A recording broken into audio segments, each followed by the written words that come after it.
இன்றே டவுன்லோட் செய்து உங்கள் ஃபேவரட் ஷோக்களை என்ஜாய் பண்ணுங்க. தனா, இந்த பாலை குடி. இனிமே நீ வெறும் வயித்துல இருக்க கூடாது. என்னாச்சு தனா? ஏன் சோகமா இருக்க?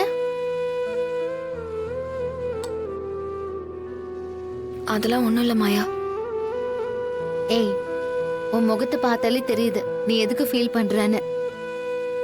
குடும்பத்துக்கே வாரிசு வரப்போற இந்த சந்தோஷமான நேரத்துல அம்மா கூட இல்ல. அது நினைச்சுதானே ஒரு மாதிரி இருக்க. ஆமா மாயா, கதிரும் வந்துட்டான்.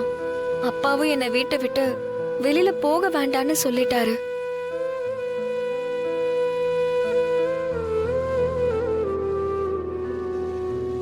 எனக்கு குழந்தை பிறக்கணும்னு என்னை விட அம்மா தான் ரொம்ப ஆசைப்பட்டாங்க. வாரிசு ஒண்ணு வந்ததுனால பிரிஞ்சிருந்த குடும்பம் நிறைய ஒண்ணு சேர்ந்திருக்கு. அந்த மாதிரி நம்ம குடும்பத்திலயும் அது நடக்கும்.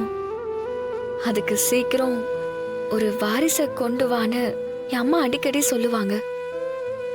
அவங்க கனவு நடந்திருக்கிற இந்த நேரத்துல அவங்க கூட இல்லாதது எனக்கு வருத்தமா இருக்காதா?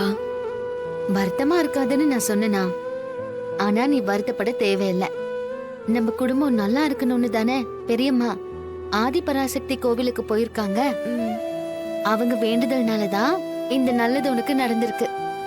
அவங்க நல்லபடியா கோவிலுக்கு போயிட்டு வரட்டும். வந்த உடனே இந்த விஷயத்த பெரியம்மா கிட்ட ஆளா நீயே சொல்லிடு. இன்னும் 2 நாள் தானே, அது வரைக்கும் பொறுத்துக்க கூடாதா? சரி. இப்படி சோகமா சொன்னா எப்படி? வயிற்று புள்ளக்காரி இப்படி மனச சோகமா வச்சிருந்தா குழந்தைக்கு நல்லதில்ல. இந்த வீட்டு வாரிசுக்கு ஏதாச்சும் ஒண்ணுனா நான் பாத்துக்கிட்டே சும்மா இருக்க மாட்டேன். சரி சரி. இப்பதான் உன் முகமே நல்லா இருக்கு. சரி, பாலக்குடி இந்தா.